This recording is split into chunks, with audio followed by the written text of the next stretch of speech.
Interested in taking a deep dive each week into a compliance or compliance-related topic? Then Compliance Into the Weeds is the podcast for you.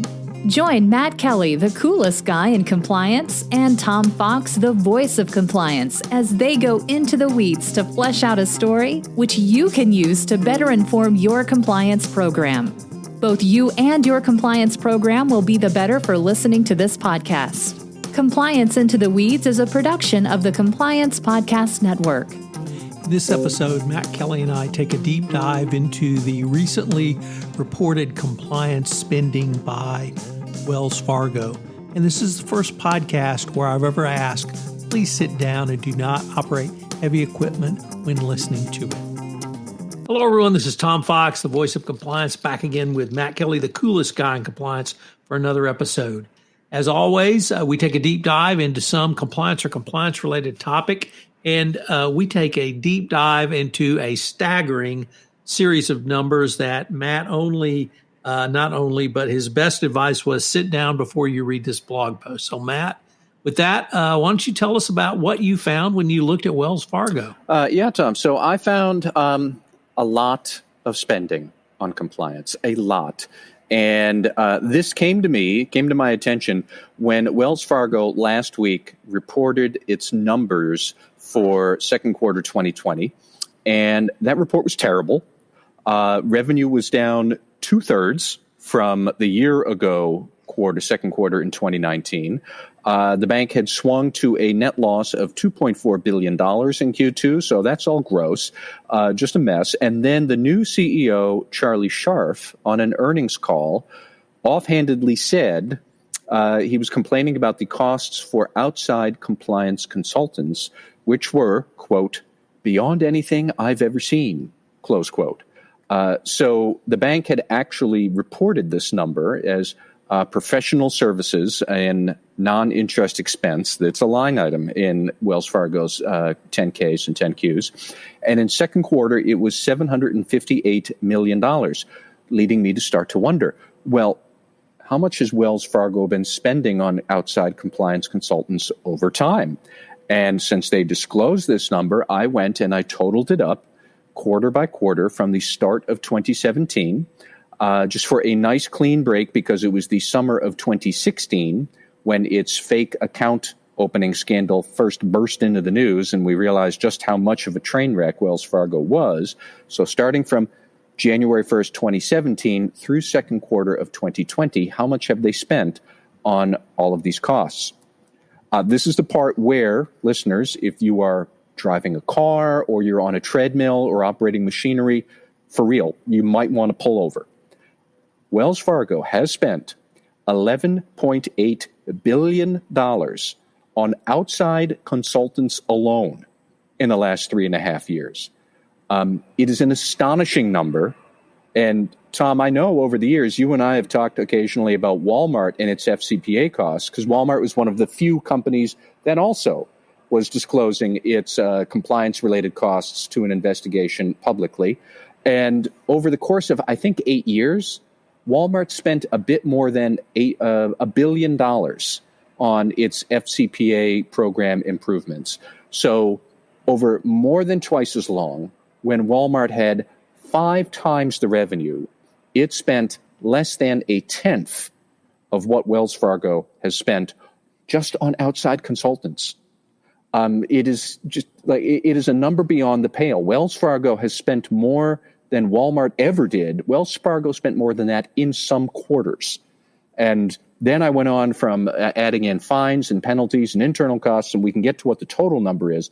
But just on the consulting alone, we are north of what many states in the United States spend on their annual budget. It's just, you can't get over that number. Why don't you go ahead and give us that total number? Because I really want to spend some time unpacking all of this and its implications. Well, so, okay, now we have the outside consultants. That's PwC, it's McKinsey, it's Oliver Wyman, probably a few more other consulting firms who are all providing services helping Wells Fargo with its compliance problems. I am sure that not every single dollar of the $11.8 billion is devoted to compliance matters, but a large amount of it is. It is a very good barometer for the whole cost. Then we get to the fines. I tried to total up all the fines on my own. That is not an easy task with Wells Fargo. We had a $3 billion settlement from the Justice Department and SEC earlier this year. We had $185 million from the Consumer Financial Protection Bureau in 2016, which started this whole scandal. There was $500 million from the Office of Comptroller and the Currency in 2018, like $500 million. And I didn't even remember that. I had to go looking through the archives to find that that was a fine. $35 million that they paid to the SEC for other misconduct related to abusive sales practices. So my total was approaching $4 billion on the fines and penalties. And then I found other watchdog groups that track Wells Fargo misconduct more closely. And so if we use the start of 2016, when the account scandal first broke, if that's the demarcation point, these watchdog groups, they've calculated that Wells has spent just shy of $9 billion on fines and penalties. So add that into the 11.8, and now we're over $20 billion, and we haven't even gotten to the internal costs. We don't really have any good way to measure what those internal costs are, but that would be things like the salaries for people in the compliance department, and I know Wells Fargo has hired a bunch of people. It would be man hours from non-compliance staff who might be pulled into these projects. There might be other technology that is being purchased and not necessarily consulting services. So you add that up and up and up, and I would feel very confident that we could say Wells Fargo has easily spent $20 billion on compliance costs, fines, penalties, and whatnot in the last 4 years. Probably much more than that. I suspect the internal costs are quite large, but easily $20 billion, probably several billion more at the least. And that's where we are. Matt, when I read your blog post, sitting down, and I saw the 11.8 billion on spend, it struck me that perhaps another way to consider this is just how bad the conduct of Wells Fargo was and how poorly their entire compliance structure was, which led to this just incredible number. If you take that number, the 11.8, plus the other numbers that you gave us to get us over the 20 billion mark, could this really be a poster child for why effective compliance can be such a cost savings? I mean, yes, because there's no scenario where investing in compliance is going to cost you more than $20 billion, no matter who you are. This would have been the more cost advantageous thing to do for Wells Fargo from the beginning. I might separate out a couple of different dimensions to this total number here. That, the $9 billion or so in penalties really is what you pay for willfully violating regulations and having poor conduct. Like it's the penalty. That's what $9 billion is. Even if you just focus more on the 11.8 billion in consulting costs and probably untold the other billions on internal costs, those are your remediation costs to adjust your corporate culture back to something that might resemble a good stand-up corporate culture.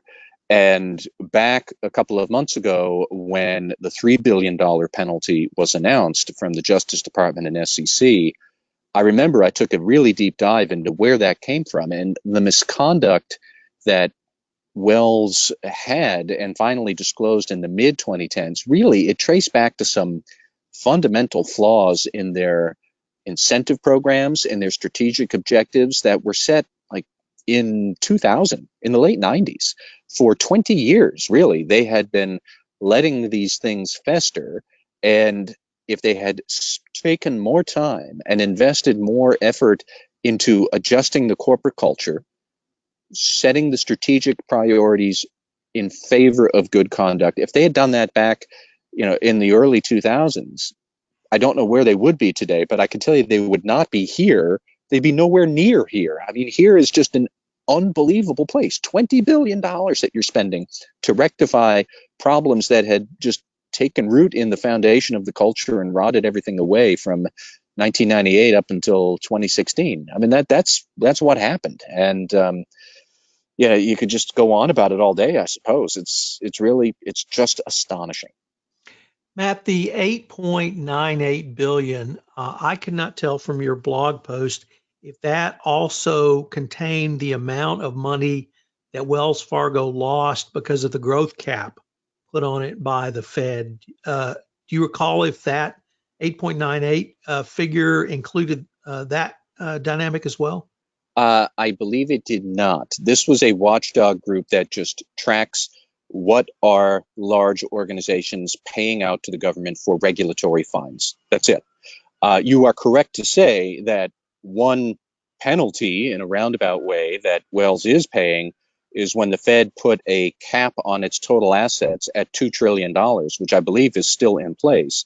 And banks need more assets to grow. If you are frozen there at 2 trillion, you cannot grow. So what's the lost growth that they don't have? I don't know. I don't believe it's included in the $9 billion number there. So you could even say that that's another extra pain for Wells Fargo, but I don't know how you could quantify that. One point that I would want to call out is I also had tracked this outside consulting spend, because at least some of it I'm sure is not compliance consultants, but as I said, most of it is. But the outside consulting spend as a percentage of revenue. And for much of the last few years, it has fluctuated between about 3 to 5% of quarterly revenue for Wells Fargo. Now, that alone is too much. But what really happened, what really is killing Wells Fargo right now, is that since the end of last year and into this year with the pandemic, Wells Fargo's revenue has fallen off a cliff. Like, remember when I started with all this is the earnings report where they said their revenue had shrank by 2/3 in 12 months. So the portion of their revenue that is going to outside consultants has skyrocketed. 10% of their quarterly revenue is now going to outside consultants. That is not sustainable. Even if Wells Fargo doubles its revenue in the next quarter or two, which it's not going to, even if it doubled it from 8 billion up to 16 or 20 billion, they'd just be right back where they were before, and it was still too much. And you're not going to double your revenue in a quarter or two. Wells Fargo is in really difficult shape. So I see where the CEO, Charlie Scharf, is saying this has to stop. And he wants to engage in a massive cost-cutting plan, which he has to do to right-size Wells Fargo's spending to the revenue coming in the door. But this is going to be an enormous dislocation. I don't know what it means for the compliance spending, but he is not wrong to say we can't keep spending this amount of money. I don't know how you get a better compliance program without spending the money, but the way things are going, it won't work. So they are where they are, but it is not a good place. Let me ask you about the two charts you have on your blog post. The first one is entitled Wells Fargo Outside Consulting Spend. And am I correct in interpreting that in at least two quarters in 2017, the quarter spend was over $1 billion? Yes, you are correct. Over $1 billion in one quarter on outside consultants alone. And then your second chart, which you just referenced, outside spend as a percent of revenue, it appears from 2017 to perhaps the end of Q4 2019, the spend fluctuated from a high of a little over 5% to a low of perhaps 3%, and then really took off in Q1 of 2020. Would that be a correct interpretation? It looks just like all those exponential growth charts we've seen for COVID spread. I mean, it spikes. It went up to probably about 5.5% at the start of Q1 2020, and now it's 9.16% of total revenue in Q2 went to outside consultants for Wells Fargo.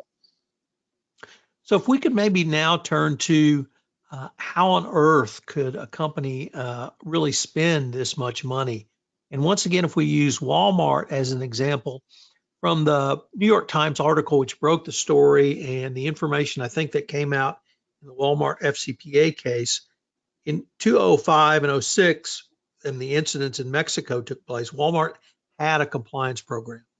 And from what I recall and reading, when Wells Fargo's scandal initially broke, they actually had a compliance program. They had a whistleblower hotline. They had a code of conduct. They had a way for people to report the illegal actions that Wells Fargo was engaging in. Yet the culture was so toxic with regard to Wells Fargo, it led to continued fines and penalties over the next 3 years.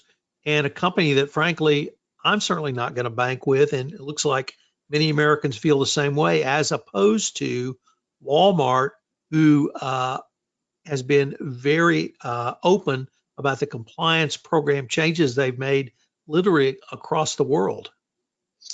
Yeah, I really struggle with how to compare Walmart and Wells Fargo, because Wells Fargo really does seem to have almost like a systemic compliance problem, a culture problem, I suppose we could just say, where if you wanted to get the closest approximation from Walmart, it would have to include more than just the FCPA compliance program. What was Walmart's spending on, I don't know, environmental compliance or wage and hour issues and things like that? How would you roll all of that up? But if you wanted a total apples to apples comparison, I think that would probably be the better way to do it. And we don't know exactly how to do that. On the other hand, it is quite clear that whatever Walmart's problems were, they were not as big as the FCPA issue in the 2010s, and still Walmart was paying a piddling amount next to what Wells Fargo is laying out. And also, the thing that strikes me is, while the CFPB and other regulators have really jumped on on Wells Fargo since 2016, it's not as if the misconduct had not already been known. It wasn't widely known, but California regulators, for example, had already been taking Wells Fargo to task for its unauthorized account abuses, I think as early as 2013. And that's what led others to look into this, and then it became what it became. So you're right to say that, I mean, Wells Fargo had tried in roundabout ways to improve its operations. It had fired 5,000 people between 2011 and 2016 for the fake account scandal. It revamped its code of conduct. I know that as a fact. It had done a lot in the early 2010s, and it still wasn't enough. So you do have to wonder, where are they spending that money? I would love to know what all of these consulting firms are doing for Wells Fargo. I think Charlie Scharf is probably also very curious what they're doing as well. And the other thing that I thought was interesting is that, in addition to the quarterly report coming out last week, the Financial Times had a very interesting article about some internal dismay and tension over this spending on outside compliance consultants, because number one, you don't know exactly what these outside consultants are doing because they're outside. It is not the same level of oversight as somebody inside developing a compliance program in-house. These outside consultants, if they're doing all the whiz-bang stuff, you're going to have some portion of internal employees who are going to say, I want to do the whiz-bang stuff, and if you don't let me do it, I'm going to quit and go to another company that lets me keep my skills sharp. And that's a valid point from the employee's perspective. So there was some question about internal people who thought this spending was rampant, it was unchecked, nobody knows exactly what's going on, and it is letting the internal compliance talent wither because all the outside consultants get all the cool stuff and the cool assignments, and they're just billing it back to the company. None of that dynamic is healthy, and I would be curious to see, how do you rectify that? Because they are going to have to cut spending. They have to, but they have to build up their compliance program, which costs money. So I don't know what the exit strategy or the evolution path is for Wells Fargo and its compliance reforms, but it's a fascinating case study to look at. So today in the always great D&O diary, Kevin LaCroix wrote about two companies who find themselves in directors and officers suits around their FCPA settlement actions. I'm sorry, one FCPA settlement action, and then the case involving the Ohio Speaker of the House for bribery and corruption. This seems to me to be really an incredible teachable moment around multiple things. One is the cost of noncompliance, but at some point there needs to be, it would almost appear that the dysfunction in terms of the corporate governance at Wells Fargo has continued. And that continuation led to not the left hand not knowing what the right hand doing, but the middle finger not knowing what the ring finger looks like. That could very well be. Tom, since you've been talking about teachable moments here, one thing that I think the Wells Fargo spending teaches us isn't that you need to have a good compliance program. I think that is known by many CEOs. Like you, the compliance officer who's listening, you can say, we need a well-funded compliance program. I don't think there's many CEOs that say, yeah, we can have a bare bones program. We don't need to spend money on it. They might not like to spend, but they get that you can't ignore compliance. You need a program. I don't think that's what this Wells Fargo thing tells us. I think this is more about the importance of understanding the big strategic objectives that the CEO and the board and the management committee, the big strategic priorities that they are creating. What are the forces that you put into motion with that? And do those forces support a good culture of compliance, or will they at some point in the future undermine it? Because that was Wells Fargo's mistake. It was not that they didn't have a hotline. It was not that they didn't have a good investigations protocol, although their investigations process was terrible. It was all because they set up a profit metric that would ultimately incentivize people to cut corners and start breaking rules and protocols so they could make profit at any point. The only way to unscrew that screwed up culture is to have the CEO and the board and the management team say, we're going to change all the priorities. It's not to say we need to improve hotline protocols. That's like step 5. Step 1 is to go back and say, we need to reassess our strategic priorities and how we are measuring our progress against them. That was the original sin for Wells Fargo, and they are paying for it today. And it would seem they are continuing to pay for it. So maybe the lesson is the NACD or some other organization who really helps train boards of directors should take a look at something like this and see really where the fault of the board is in both setting an overall strategic goal, but also an oversight of that, because the numbers would seem to indicate to me there was zero oversight going forward. I suspect that is the case. I know that over the years, they've had at least 2 CEOs get fired since 2016. Charlie Scharf only arrived, I think, in November. He's not involved in anything that Wells Fargo had done up until then. And then they replaced, I think, a quarter of their board after the Fed pretty much told them you have to replace a quarter of the board, and they put that $2 trillion asset cap on. So I think the Fed gets it, that this is more a strategic priority and corporate governance problem. It is not really a mechanics of the compliance program problem. The mechanics of the compliance program, as withered and dysfunctional as they were, that flowed from the strategic priorities being elsewhere and the corporate the boardroom being asleep at the switch about the importance of a good culture. And then what do you think is going to happen 5 or 10 years later? You're going to wind up with a crappy compliance program, people cutting corners left and right, and this disaster that continues to unfold to this day. Well, Matt, this has just been a fascinating story and tale, and I can't recall a blog post that you put up where it came with a warning to please be seated and not operate heavy equipment while reading this blog post. Well, we're always looking out for the health and safety of our readers here at Radical Compliance.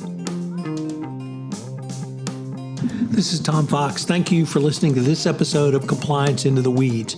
If you have any questions, you can email Matt at mkelly@radicalcompliance.com. You can email me, tfox@tfoxlaw.com. I hope you will join Matt and I again next week, where we take up another topic and take a deep dive into the weeds of it. Compliance Into the Weeds is a production of the Compliance Podcast Network and a proud member of C-Suite Radio. Thanks again for listening. Thanks for being a loyal listener, and we look forward to visiting with you again. If you have a topic you'd like us to cover, please leave a message on the speaker app on the Compliance Podcast Network.